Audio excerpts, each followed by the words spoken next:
Hey, fight fans, welcome back to another edition of Combat Weekly. Please check us out, combatinsidersmedia.com. We are /Combat Insiders on Facebook, Twitter, Instagram, you name it, we're on it. Check us out. Give us a hello, give us a wink, I don't know, send us a nice little message. We might respond back to you. I don't know. Nick, we're coming off the heels of UFC 229, and we're a few days removed. It was such a fiasco, and just such a lot of controversy towards the ending. And of course, we're talking about the Khabib Conor ending with Khabib jumping over the fence and all that crazy shit. And we're coming off of that, and we kind of let the dust settle and wanted to wait a few days. And of course, as it's progressed, more news has come out, more camera angles, so on and so forth has come out. But I kind of want to touch on the card itself. Right. And I guess let's start with I kind of want to start with the FS1 prelims and with Nick Lentz, Gray Maynard. Of course, Nick Lentz defeated him second round TKO. And I know we were talking earlier. You mentioned that you think it was an early stoppage on that. I do. Only because he's a very durable guy.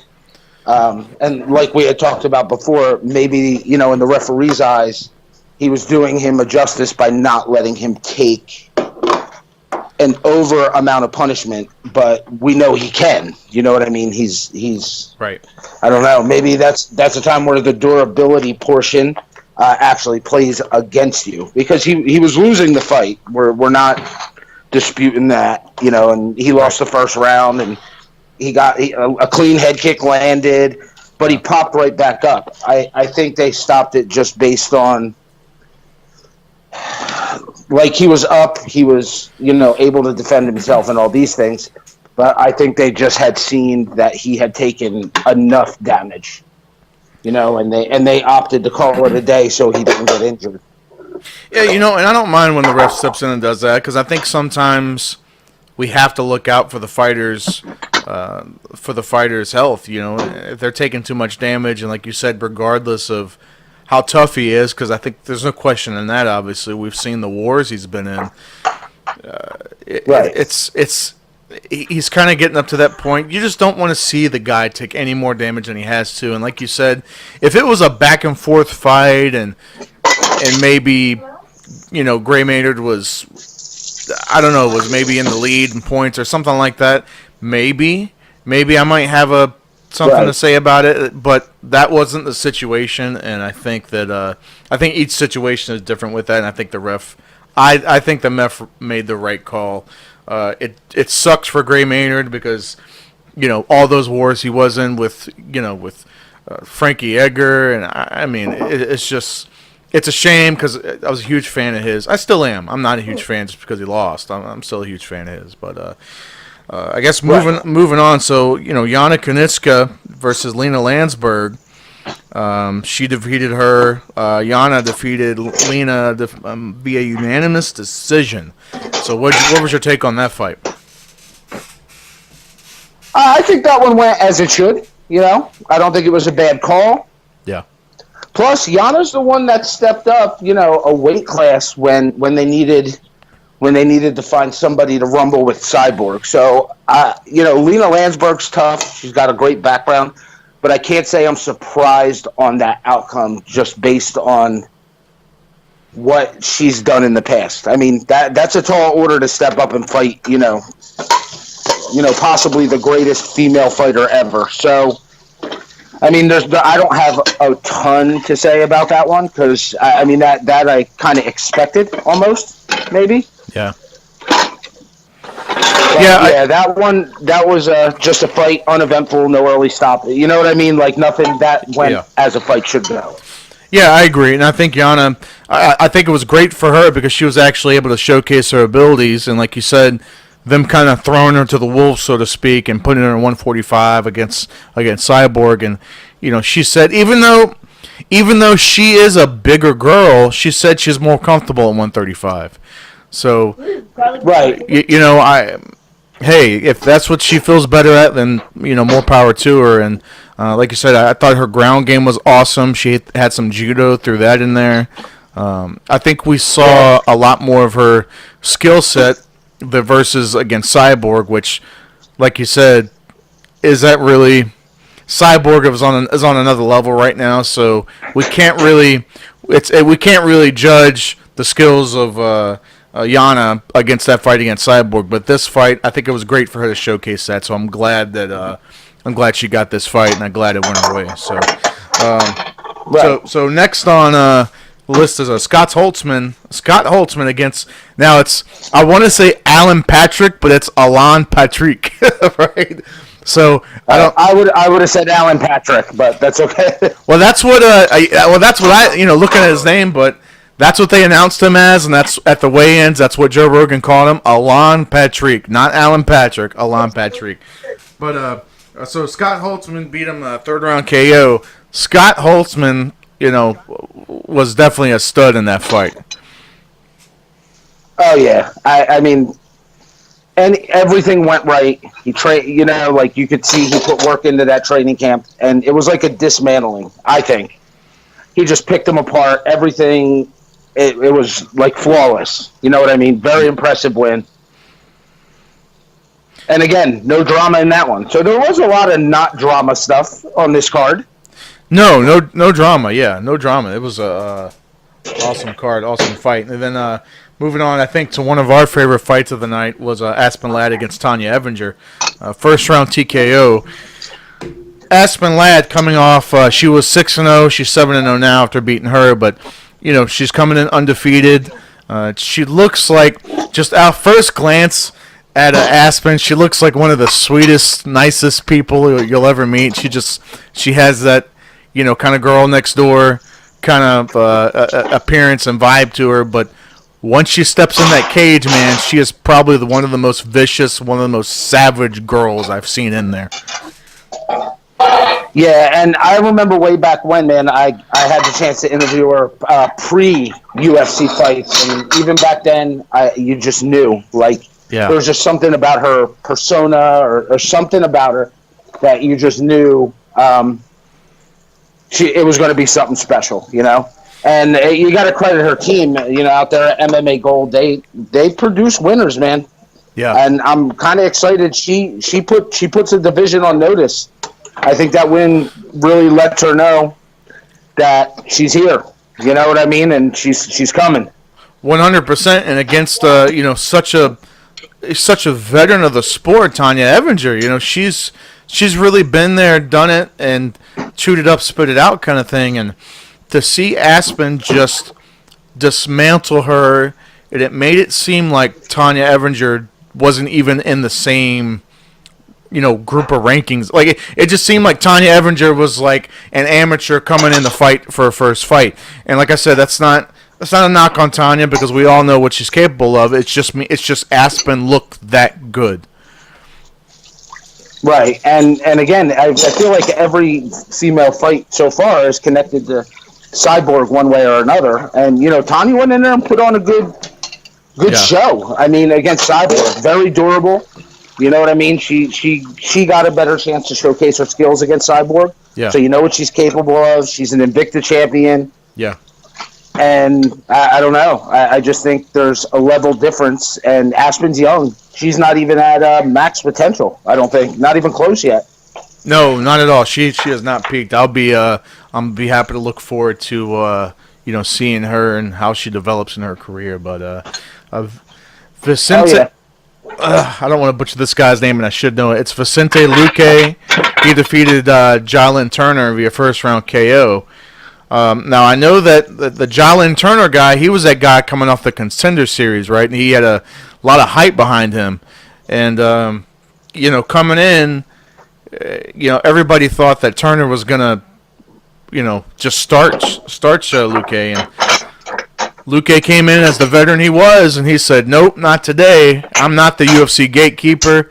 I'm going to smash you myself. So, and that's exactly what he went in and did. And I think he kind of, I don't want to say shock the world, because we've seen Luque fight before, but he definitely went in there and kind of stomped his foot in the ground and said, nope, you're not getting past me. I'm not going to be the gatekeeper. So. Yeah, I still think Turner's got a bright future. I mean, you're talking a 10-fight guy 100%. versus a 30-fight guy, you know? 100%. 100%. I'm impressed he stepped up and took the fight, to be honest with you, because he took it on short notice. Yeah. Against a veteran. And, I mean, for what he did, again, he's another one that's, I mean, this is just the beginning, I think, for him. It's not the last we've heard of him, and it really shows something when you get up there and you're like, all right, I'll fight anybody. Give me my shot. Right, exactly. And finish out the undercard here was man, I don't want to butcher this guy's name. Well, Sergio Pettis against Juicio Formiga. I don't want to butcher that. That's terrible. I'm pretty sure that's probably not how you say that. Yeah. But so Pettis lost via unanimous decision. And I think I've heard some people talk about they think Sergio, it was possible Sergio could have won that, but I don't think so. I think the decision went exactly the way it should have. So I think everybody wants to be a huge Sergio fan and is a huge Sergio fan. I think because of his brother, and that's not to say that I don't want that to sound like he doesn't have his own merits. But, a lot of people are a big fan of his because of his, who his brother is. And that's not a knock on him. It's just kind of the way it is. Yeah, but Formiga went in there and did work. He did who did he call for? I'm drawing a blank. He called for Henry Cejudo. Oh, yeah, he did. Yes, he did. Yeah. At the end, he called for Cejudo. So, does he warrant that shot? Who knows? Could it happen? With UFC, anything can happen. Well, he was ranked. Who knows? He was ranked 8. I believe Sergio was 6. Okay, yeah, I believe he was 8. Sergio was 6. Beat him unanimous decision. If it was a more impressive victory, maybe I could see him warranting that shot. But you still got guys. There's plenty of guys. I think waiting for that shot, and I think the Demetrius Johnson rematch I think is inevitable. I don't know. I guess that depends if the TJ Henry Cejudo fight happens. We really haven't heard anything more out of that, so we don't know what's going to happen with that. We will wait and see, just like everybody else. And then, of course, kicking off the main card was Michelle Waterson and Felice Herring. Michelle Waterson showed some tenacity in this. She showed she had the superior ground game. Her grappling was on point. Her judo was on point. It seemed like really her stand-up was on point too. It really seemed like that she kind of outclassed Felice in each of those areas. And Felice isn't a slouch. She's I think what her nickname is, like the Bulldog or something, right, or some shit like that. So, Little Bulldog. Yeah. So Little Bulldog. And she kept coming forth, because she kept coming in and she was getting kicked in the face, and those slow motion shots of Waterson kicking her in the face was nasty, man. It was just nasty. She kept coming. Dude, she throws that kick with no setup, and it's like as fast as she would throw a jab. It's insane. Yeah. But she's got some time in the game, man, and you know what? Yeah. I think it's time for her to make a title run. I think so, man. Why not? I think so, and I can't wait to see. I can't wait to see a Waterson Rose match. That'll be really good. We can only hope. And then, of course, I think your favorite of the night, Derek Lewis, out of nowhere, defeats Alexander Volkov via third-round TKO with, and I got the official time with 11 seconds left in the fight. 11 seconds was when the ref called it. And I know... I'll tell you what, I like Derek Lewis. I like when he wins because obviously his post-fight interviews are right amazing. Yeah. But the reality is, if you're Volkov, I'm not condoning running away, but would you not play the outside game? Keep his distance. Yeah. Throw some punches, circle out. Yep.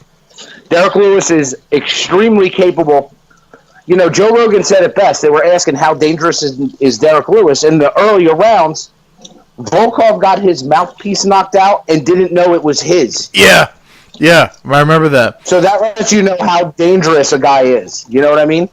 I tell you who I blame for that. I blame Volkov's. I blame his team, because going into that third round, he obviously was winning the fight, and I think that if I was his team, I'd be like, hey man, you need to stay away from that guy's hand. Derek is a known counterpuncher. Stay on the outside. Maybe throw a long-range jab. Maybe throw a leg kick, a body kick, something like that. Maybe keep him busy.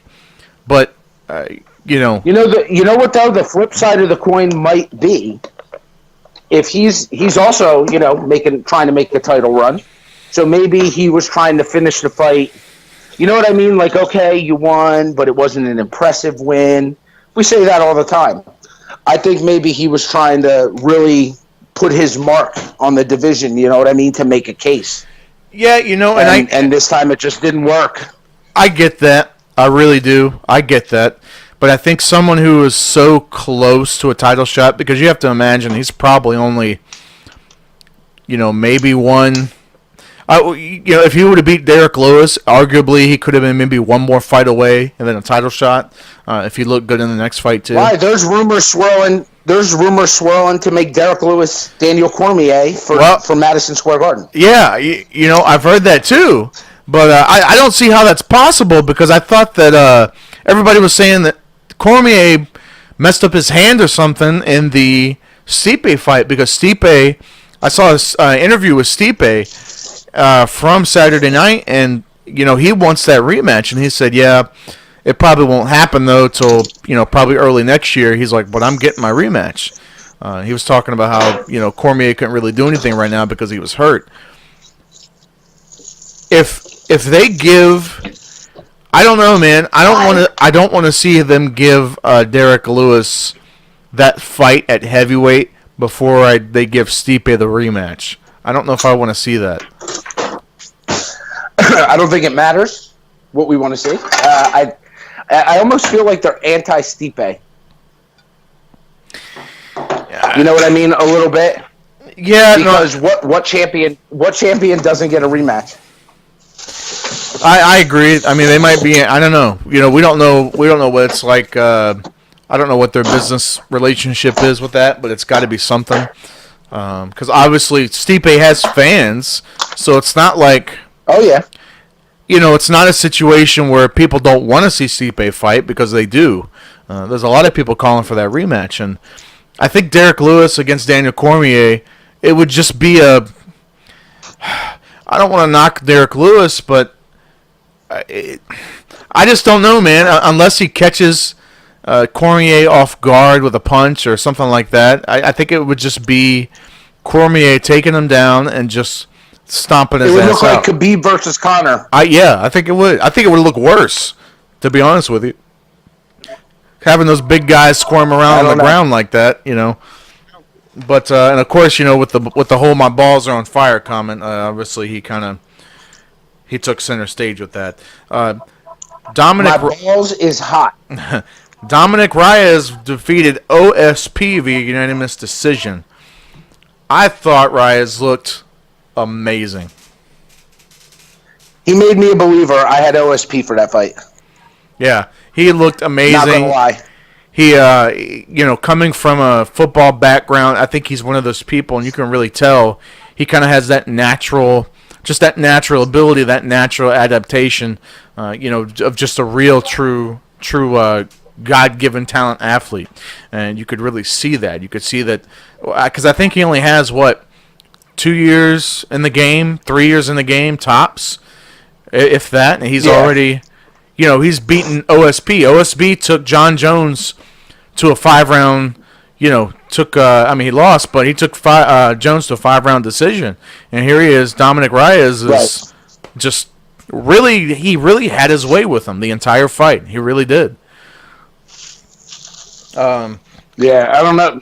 He's a force.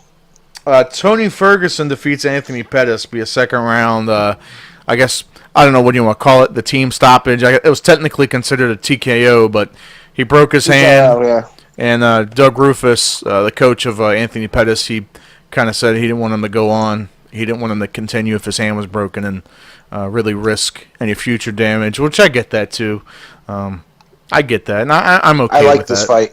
Yeah, it was a great fight. It's one of the fight of the nights for sure. I think it actually did get fight of the night, I believe, if I'm not mistaken. Yeah, it did. When I tell you, we thought going in, or at least I thought going in, that Ferguson was going to manhandle Pettis, and I thought that Pettis was just going to crumble under that pressure because Ferguson is one of those guys, he just comes forward and doesn't stop. And I thought that it was going to make Pettis just look really bad. But that's not what happened. Now, Ferguson came forward, but Pettis was like, nope, I'm not going down like that. He cracked Ferguson. For a second, we thought that, Ferguson was going to be out. Lies. So, I don't know, man. I think Pettis looked really good in that fight, and I think it was a good showing. It only made Ferguson look that much better. And I think that with just a dominant performance over Anthony Pettis like that, I'm really curious to see where Ferguson goes from here. Because obviously with Khabib beating Conor, there will probably be a rematch, Conor-Khabib, but let's be honest, it is what it is. I don't know if a whole lot of people want to see it, but it's going to sell. So there's probably going to be a rematch with that, but where do you put Tony Ferguson with such a dominant performance like that and coming off of that 6-month layoff from the knee injury? Yeah, I don't know. I don't want to see the Khabib Conor rematch, but I don't know. Who knows? I don't either, and I don't think there's anything. Aldo's calling out Conor. Ferguson called out everybody. He's like, I want Conor. I'll give him a proper ass whooping. But he got an ass whooping, so I guess he wants Khabib. Is Jose calling out Conor for 155? You know what? He called for a rematch. There wasn't a weight, so I assume that would be at 45. Only reason why I asked that is after he beat oh my God,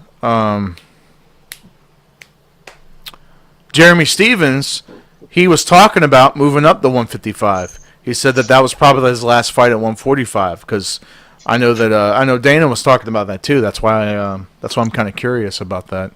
I don't know if Conor. I think that's a good one. I think that one sells. I think it sells too, and I think it's a big enough fight that it would draw a lot of money. It's Jose Aldo kind of gets his shot at redemption, and also too coming off of if you want to count the Mayweather fight, Conor's coming off of 2 losses, and if you want to count the second Diaz fight, he's coming off of 4 losses. I guess it depends on. No, I'm sorry. Eddie Alvarez was after Diaz. I'm sorry. But still, he's coming off of the loss against Nate, the close win against Nate, the win against Eddie, loss against Mayweather, loss against Khabib now. It's not again, those guys are all, top-notch guys. So it's not like he lost to it's not like he lost to some, can opener or something, but it's just still, I don't know, man. That division is going to have to just play out. It's a mess. There's so many people who have their hands in the pot. That makes sense now. I think they need a 165. I think this is another example. They need that 165-pound division because you guys got like you might see it now with Kevin Lee waiting. Man, Kevin Lee is a stud and he needs a fight. Give that guy a big fight. I'm a huge Kevin Lee fan.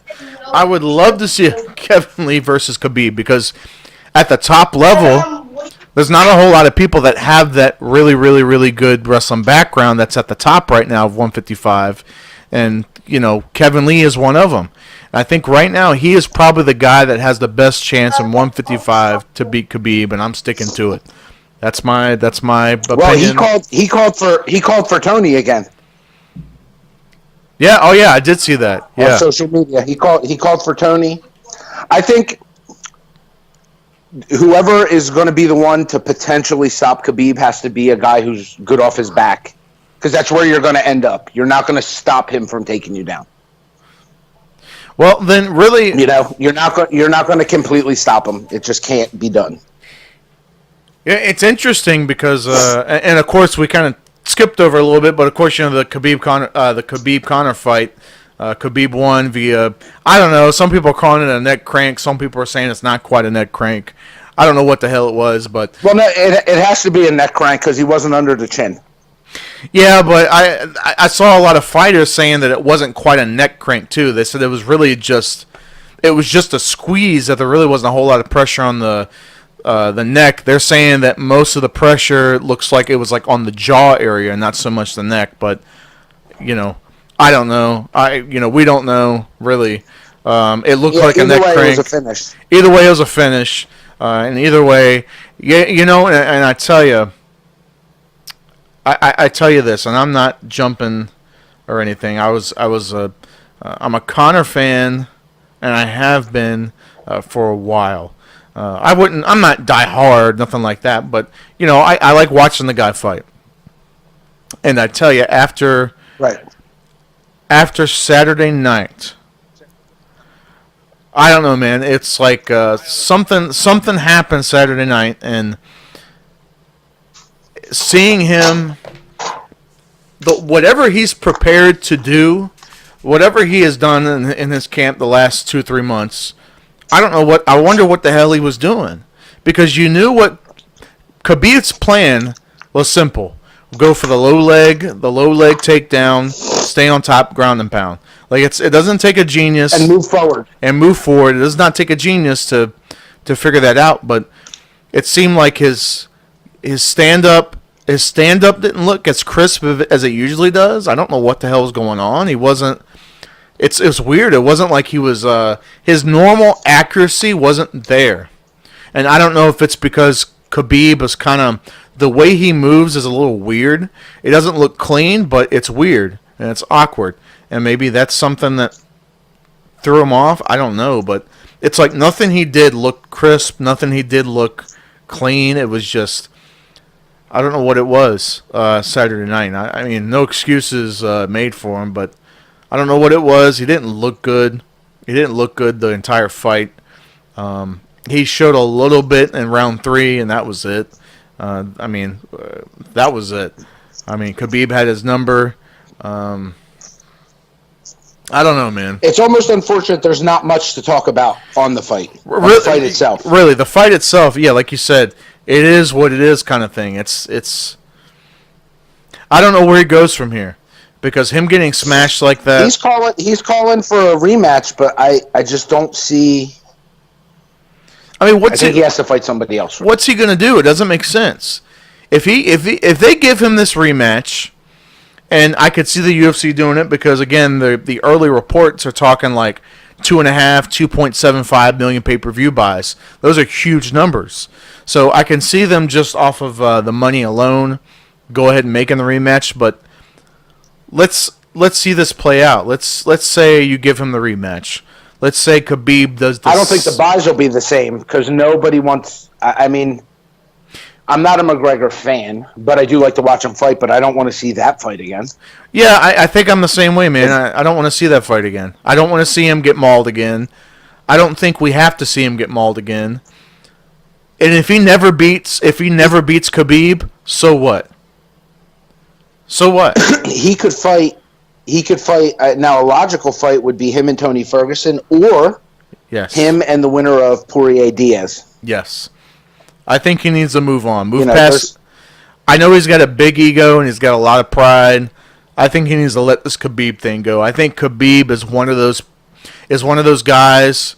I don't think anybody in 155. I think Kevin Lee has a good chance, but in all honesty, I think anybody in 155.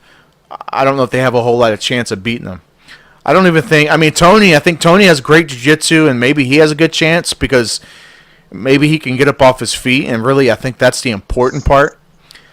He can get up off his feet, he's good on his back, and he presses forward too, so maybe that'll be kind of Khabib's caveat there, but I don't know, man. I think maybe 170 or maybe even 185 because Khabib is such a big boy.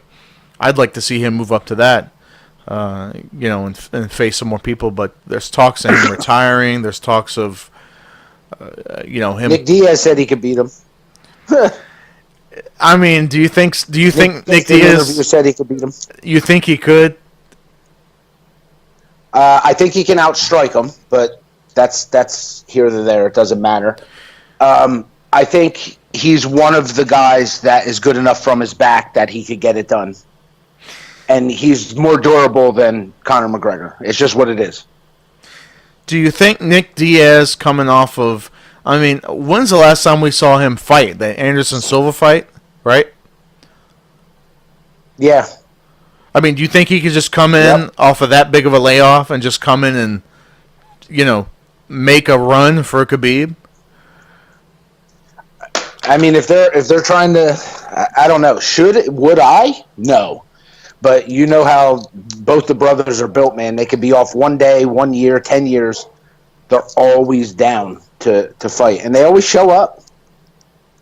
Neither one of them ever been knocked out. So it might be a good idea. Who knows? We got to see what happens, though, because Dana White said he thought a fair... and here's the part I don't get, and this will kind of lead into the melee. So... watching all the stuff, what I saw is Khabib beat Conor indecisively. There's no question about it. There was a verbal altercation with him and Dylan Dennis, right? Yeah. But if you look, again, now all the camera angles are coming out. If you look, Dennis is yelling, "Come down here." Yeah. Well, I guess he was surprised that somebody obliged his request. Right. So the whole Air Khabib, if you look at it, it kind of looks like he was trying to jump over the corners and not directly on his head. Right. From the right angle. Right. Then inside the octagon, you see one of Khabib's teams run across. Right. And they jump on the cage like to go to his aid. McGregor threw the first punch in the cage, and then, they wonder why he got punched. Right. So they're both at fault, I think they're both at fault, and I think at bare minimum the punishment should be the same. The Athletic Commission released McGregor's pay. He got paid. Khabib did not get paid. So where's the fine line? Even McGregor didn't press charges, so the guys were released. Right. Him and his entire team were like, "What's the big deal? He jumped out of the octagon." Okay, Right. So what? This is not a big deal. I think the issue with why Khabib is going to get it worse is because McGregor could have punched everybody inside the octagon, but it was contained. Right. Khabib jumped into a crowd, Right. or Habib jumped into a crowd and started a fight, and I think the concern is, what if someone had paid for a ticket that was not a fighter, that was just a regular fan, and got caught in the crossfire? Yeah, that would have been terrible. So... Khabib's post-fight was real brief. He doesn't understand why people are talking about it. My favorite line was, "He break bus," and nobody's talking about it. So, I don't know. I think they're all at fault. The entire thing is a shit show. Yeah. Like, you shouldn't attack somebody's religion, their family, their country. Yeah. But on the flip side, when you're the champ, I guess you're supposed to have more control. You're supposed to have self-control. Because everybody's going to be picking at you because they want a piece. Yeah. So I don't know. I don't know why they can't. Why I think they should just fine him. Charge him his whole purse, fine him his entire fight purse. But I don't think they should suspend him to hold up a division. Well, I think because what happens then? He holds up the division. Now we got to strip him of his belt. It's the same shit. It just keeps. It's very repetitive over and over. I don't think he did anything to warrant being stripped. Well, there was actually Dana White did an interview today, I believe. Was it today or yesterday? And he came back and said Habib is not getting stripped. He said that 100%. Oh, good. All right, Dana White says you can't say it 100% because he said, what happens when the athlete? If he gets suspended for a year, they would have to strip him. Dana White. That division is on. Dana White told TMZ that Habib will absolutely not be stripped. He absolutely keeps his title. He's going to get it. He is going to get suspended by the Nevada Athletics Commission. It'll probably be a 4 to 6 month suspension. Yeah, the Nevada. I don't think he should, but they control it.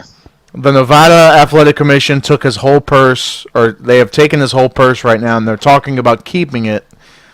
I don't think that should happen, White said. I'm thinking maybe Dana White says I think they probably should have took a percentage of his purse, but not the whole thing. Right. So that's really. I'm telling you, man, if the suspension is severe, if it's long enough, they're gonna have because they complain about guys not defending. It's been 5 months. Why aren't you defending your belt? If they suspend him for a year, would you hold up the 155 division for a year? Well, I think he said 4 to 6 months. So what are we talking about? November, December, January, February, March. So you're talking about April, having Khabib fight again in April. That's not bad. I don't think that's terrible. Assuming that's what they do. Assuming that's the game plan. Yes, assuming that. Which 6 months. That's probably about right on par with what they would do anyway. I don't think they're going to do anything at the near the end of the year. They might. The only thing I could see them doing is whatever card they have Brock Lesnar and Cormier on. That's going to be a massive card. You better believe it. It's going to be a huge card. Right. Regardless of what people think about Lesnar, but that's a whole nother topic. But that's going to be a massive card. Yeah. I don't know, man. There's a lot of stuff happening. There's of course, John Jones. He's looking for something. The rumor is, Chael Sonnen was talking about. The rumor him is and that Gus. Yeah, him and Gus. But Chael Sonnen said that his sources were that John Jones was offered. Jones and Gus was offered for the Madison Square Garden card, and Jones turned it down. He turned it down. Now, Dana White said that was not an offer for the Madison Square Garden card. Yeah, well, of course he's going to say that because he's not going to say, yeah, we offered it and he turned it down. He's not going to say that because that kind of makes, I don't know. But that's what Chael said. What we're going to do next? Just for the people that listen, next week's episode we're going to tune into the rumor mill. Yeah. see what we could dig up. This rumor, that rumor. Reach out to some people we know, see what we can find. I don't know. Man. I think that'll be good because now everything's a rumor. Everybody should fight everybody for every title. It's crazy. Yeah, and it's like you said, it's hard to get out of that whole rumor thing because, unfortunately, when it comes to the stuff of John Jones and who's Cormier's fighting, who's headlining MSG, who's this, who's that, it's all rumors, and it's unfortunate because there's not a whole lot to report on. There just isn't. I'll tell you on a final note, and this isn't because of who I like and don't like. There is absolutely no reason Poirier Diaz should not headline MSG. So it goes from a 3-round war to a 5-round war. I think that fight's a decision fight all day long, and it is absolutely good enough to headline a main event at the Garden. What if Poirier knocks your boy out? What do you think, Nick? I just don't see it happening, but I could definitely listen. I won't even watch that fight. I'm not even going to watch it because I'll be biased, and I know that. So I'll just see what the result is. At the end of the day, of course, I want Nate Diaz to win. Yeah. But the reality is that fight can go either way, 100%. Neither result would surprise me at all. I think you're right, Nick. I think you're right on the money. And, I think that about sums it up for us this week. Unfortunately, like you said, it's all a bunch of speculation we can't talk about but so much. But, UFC 229, it was insane. It was a great card from top to bottom. And it was the aftermath almost overshadowed the whole card. unfortunately. But it was a great card top to bottom. Again, please check us out, combatinsidersmedia.com. Please check out our buddies over at Jab Apparel, jabapparel.com. So if you want something that looks good and supports a great company, quality product, then go over and check out our buddies over at Jab Apparel. I received mine today, bro. It is super awesome, the hoodie. It's super soft. It feels like butter. It really does. It feels like butter. Yeah, it's nice. Check out our social media. Please follow us. Please subscribe to us. It's really important. It helps us out. It lets us know how good we're doing, and it's free, right? Just hit the follow button, hit the like button, hit the subscribe button. It helps us out a ton. Just check it all out, and that's all we got for you. So for Nick Portella, Josh Furs, this is Combat Weekly, and we are Combat Insiders. We're out.